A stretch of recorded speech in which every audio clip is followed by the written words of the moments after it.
Death, be not proud, by John Donne. Beloved students studying English language and those who study English in literature in Tanzanian secondary schools, and lovers of literature at large, I salute you. It is my great pleasure to present to you the poem analysis, and our today's poem of discussion is the poem Death, Be Not Proud, a poem written by John Donne. Who is John Donne? John Donne was an English poet who lived from 1572 to 1631.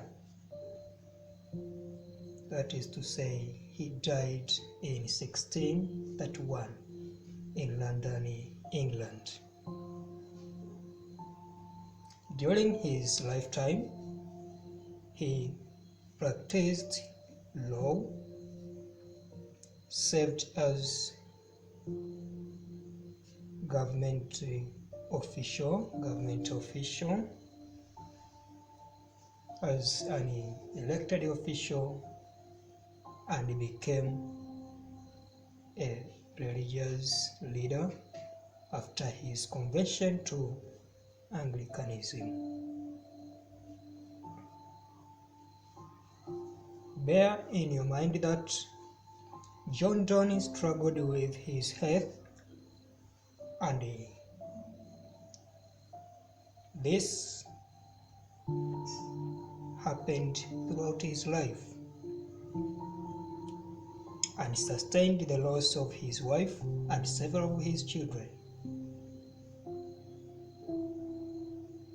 Therefore,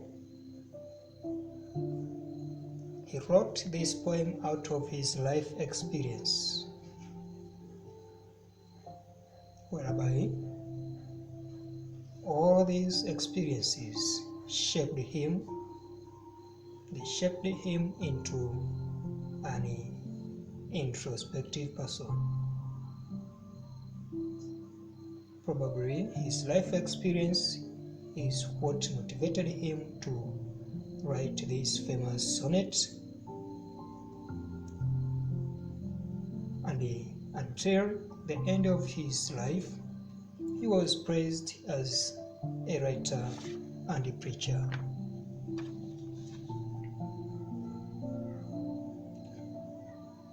Listeners, this poem was written in 1609 and first republished in 1933. John Donne was known for his metaphysical poetry, this poem being one case in point, and he used language to communicate abstract concepts of life, death, and spirituality. So this is a good answer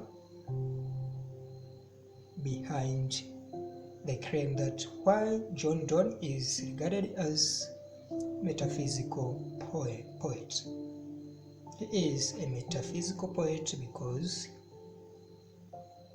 he used the language in his poetry to communicate abstract concepts of life, death, and spirituality.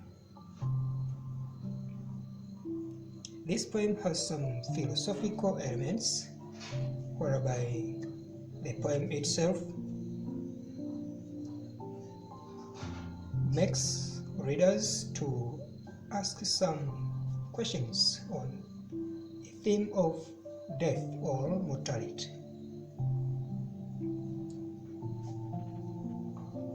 Dear listeners, Death Be Not Proud is the poet's most famous poem, whereby death is told it has no power. Thus people should not fear it. Why? Because the afterlife follows after death.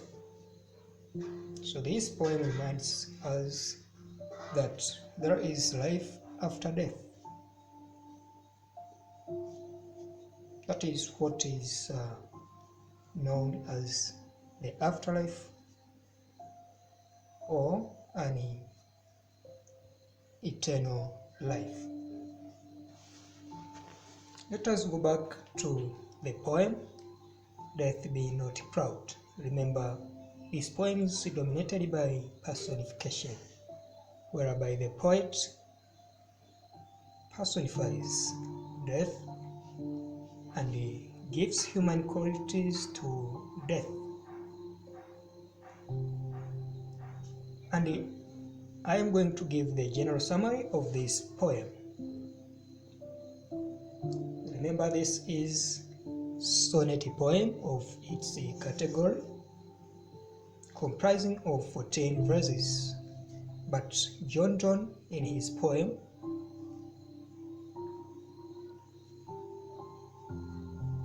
structures this poem into 2 stanzas, whereby the first stanza comprises of 8 lines of what is poetically termed as octave, and the second stanza consists of 6 lines, which is poetically termed as sestet. Well, Death Be Not Proud is a poem that explores the nature of death and the fear it instills in people. It is naturally known that many people fear death. So John Donne came out with confidence behind death, reminding people that they should not fear anything about death. The speaker challenges the personification of death, calling it mighty and dreadful, but ultimately powerless, since it cannot conquer the human soul. The poem is structured as a Petrarchan sonnet with an octave or 8 lines, followed by a sestet or 6 lines, as I have said it before. In the octave part of this poem, the speaker addresses death directly, telling it not to be proud and boasting about its power, since death is merely a temporary state. It lasts for a short time, but what follows after death is afterlife or eternal life. The speaker then goes on to describe death as a slave to fate,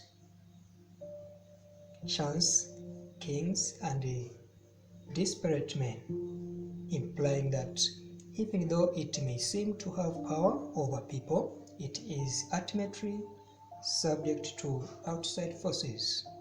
That's to say, death itself must be conquered at the end. Death must die at the end. And this is the religious belief that people or the dead will be raised and they will inherit the eternal life. In the sestet part of this poem, the speaker shifts the focus to his own belief in the afterlife, stating that death is merely a transition to a better existence. And the poet compares death to sleep and says that when he wakes from it, he will have eternal or everlasting life. The poem ends with a triumphant declaration that death has no power over the soul, which will live forever. Generally, the poem Death Be Not Proud is a powerful reflection of the nature of death and the afterlife, and a reminder that death is not to be feared, since it is merely a transition to a new state of being. Dear listeners, I wish to read out the poem as we move ahead with its analysis. Here the poem reads.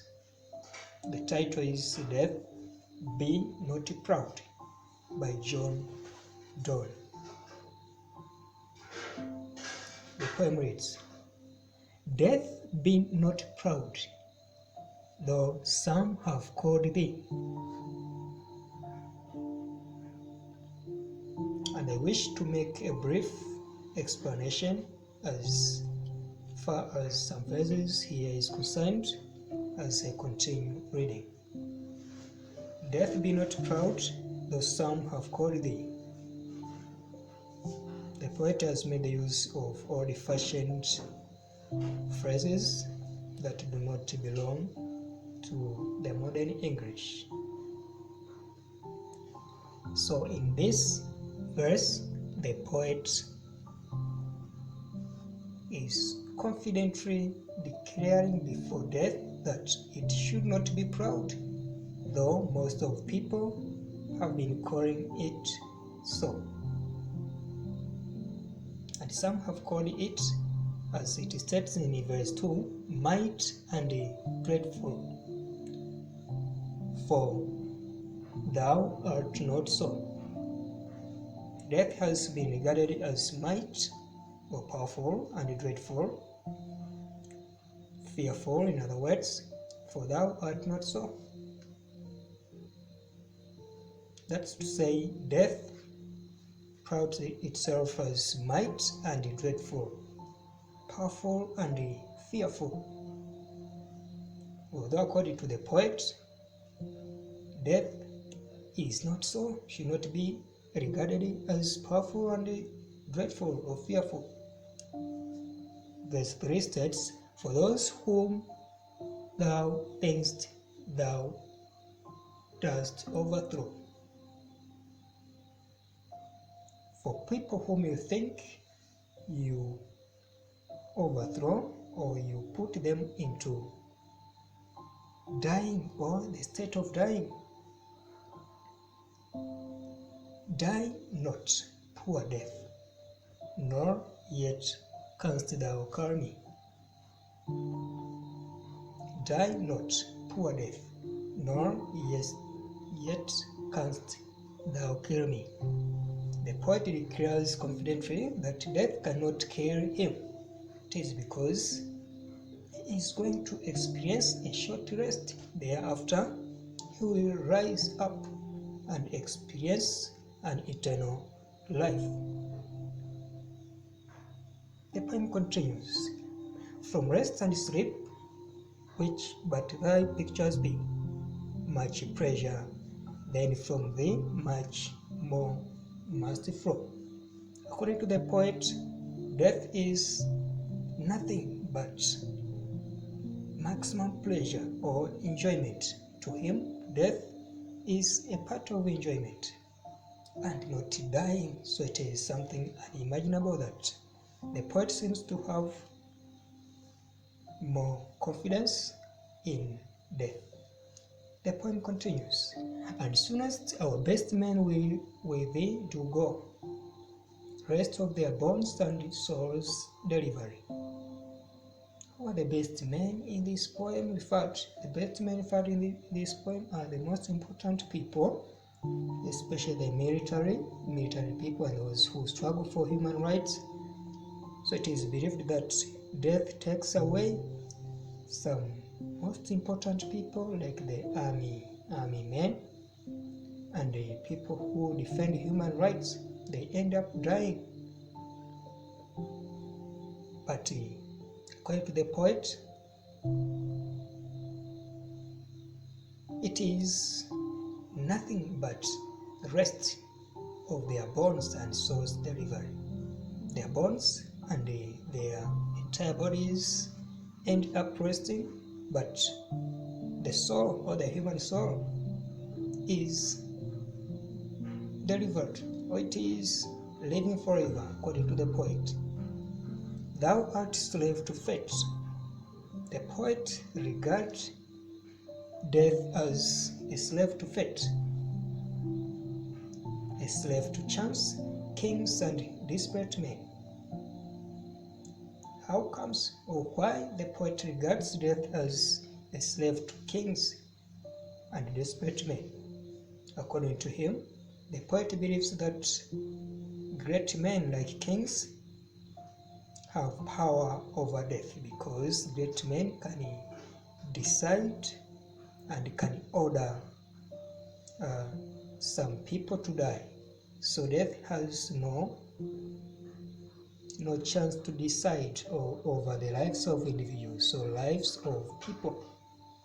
So that is to say, death itself is commanded by powerful people like kings. The poem continues, and dust with poison, war, and sickness dwell. According to the poet, death can be caused by poison, war, and sickness dwell.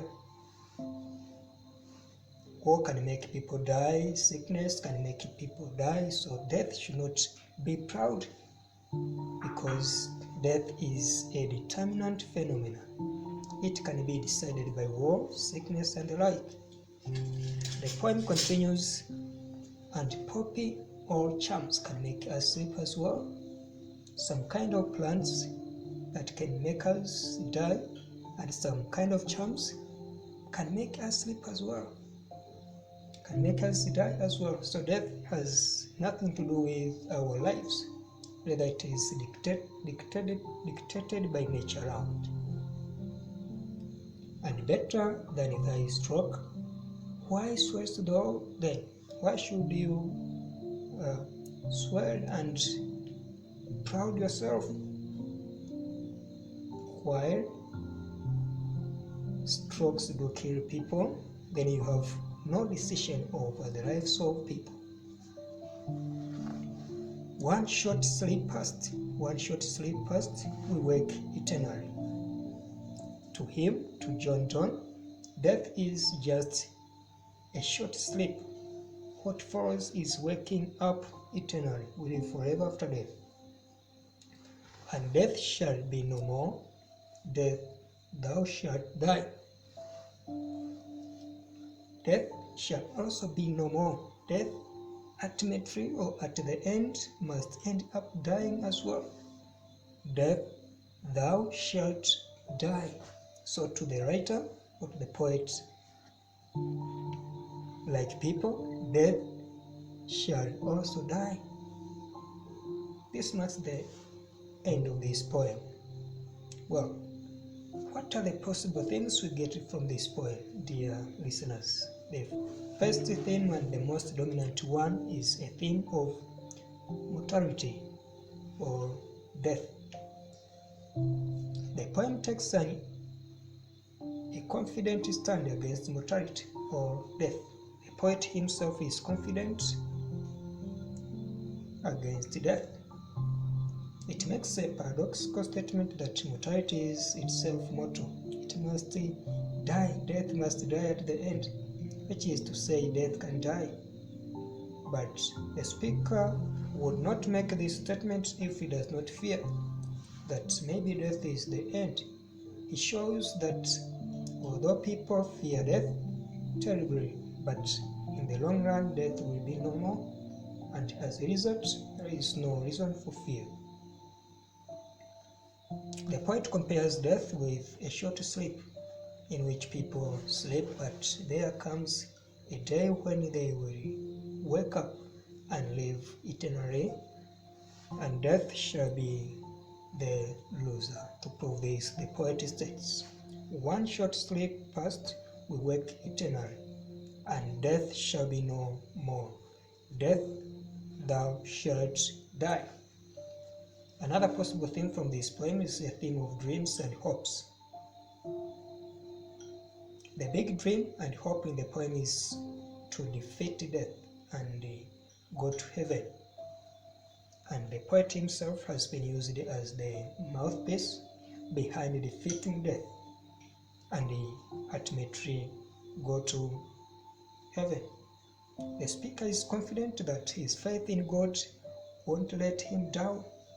So that is to say, the speaker is speaking from a religious perspective. Nevertheless, that is a thing about faith. It does not always come with a guarantee. However, the speaker shows that even himself, he has got no much option. He must die no matter what. The difference it makes, however, is that when you die in God, you will rise again and live eternally. This gives him enough hopes to face death. And to prove, he says, "One short sleep past, we wake eternally." Another possible theme to be extracted from here is courage. The poem provides us with courage of confronting or defeating death without fear. Throughout the entire poem, the speaker grows more confident by showing that death is not the end of life. Rather, there is life after death. Although it claims people's lives now, a day is coming when death will take its own life. In such a case, we certainly have nothing to fear. To prove this, the person states, "Death, be not proud, though some have called thee mighty and dreadful, for thou art not so."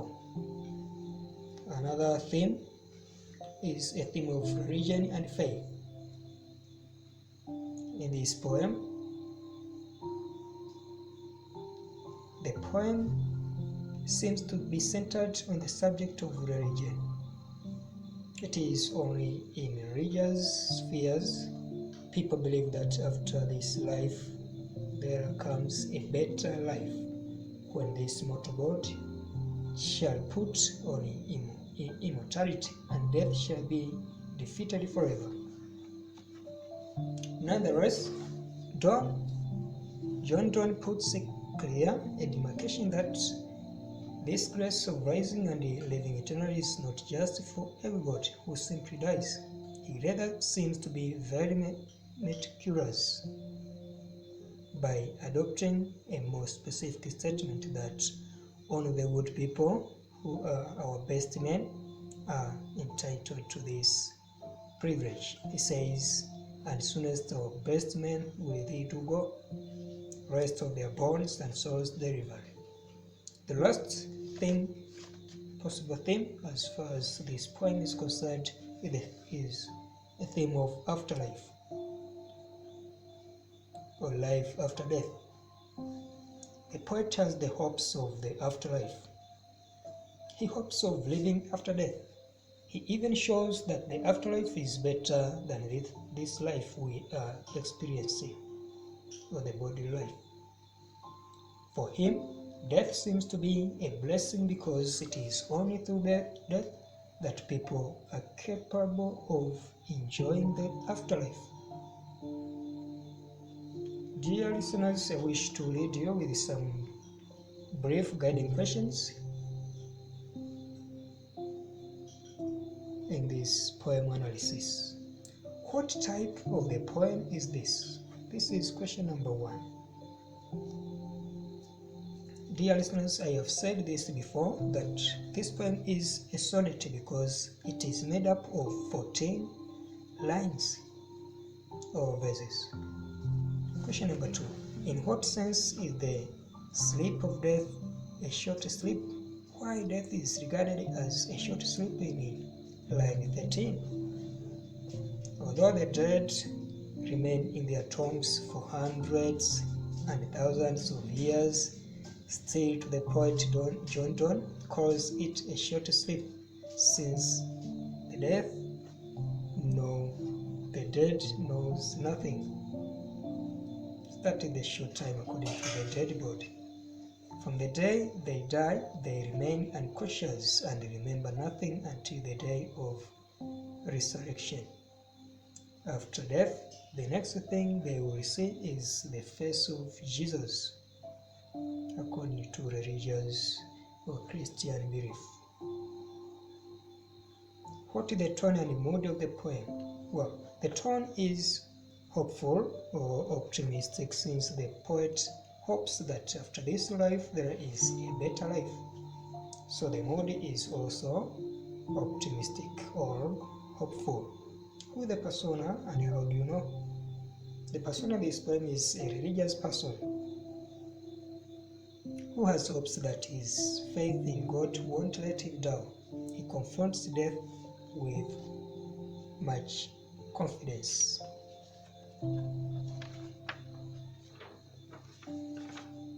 Another question. The poem has no clear reference to Christianity. Aside from the title, how do you know that this is a religious poem? How do you know that this is a religious poem? Well, it is only in the religious context people have the assurance of life after death. And it is the Bible that describes death as a short sleep and further states that death will one day be no more in the new heaven and the new earth.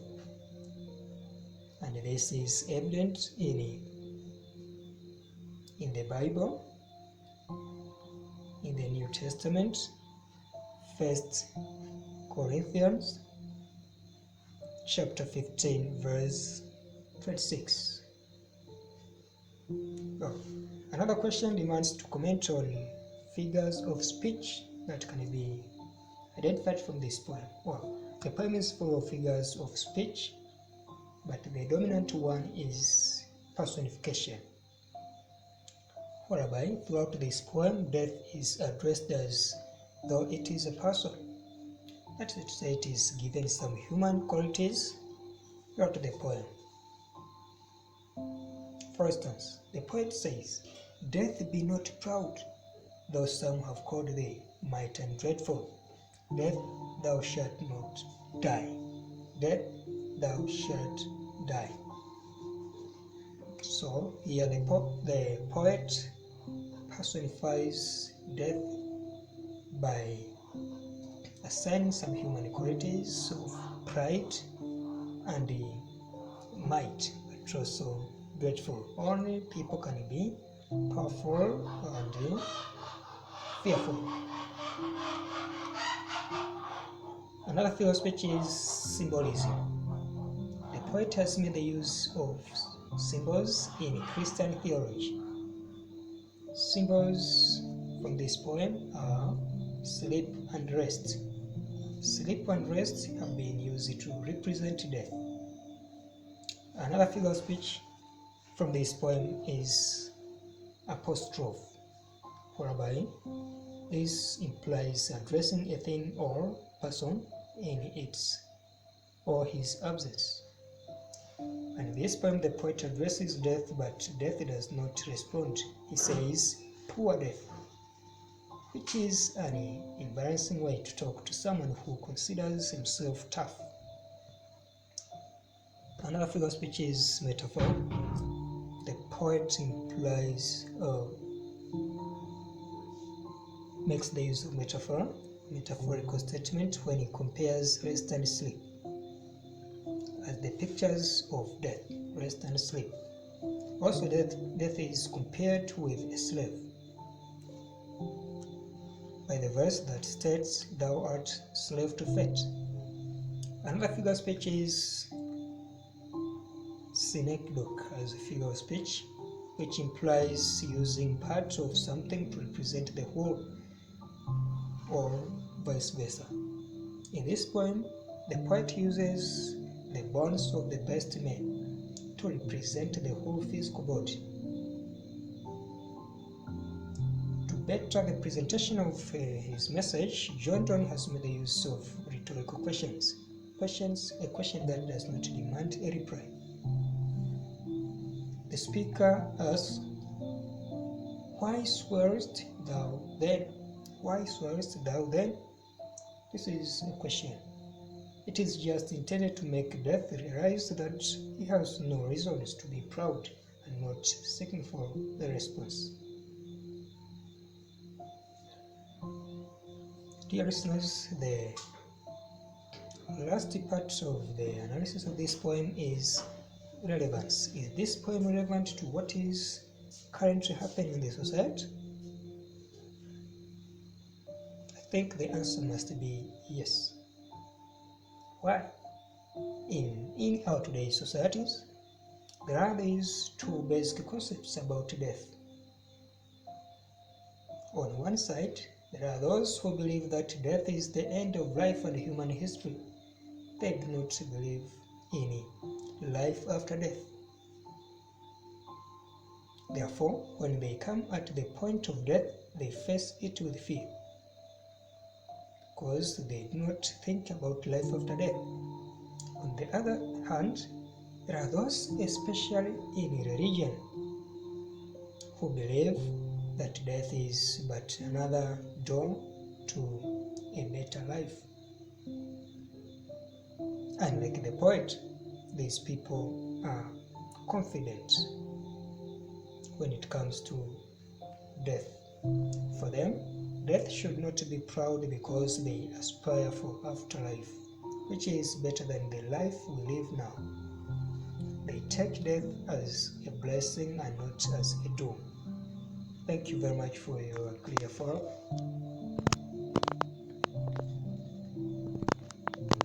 Making clear follow-up of this lesson. Subscribe to this YouTube channel for more lessons.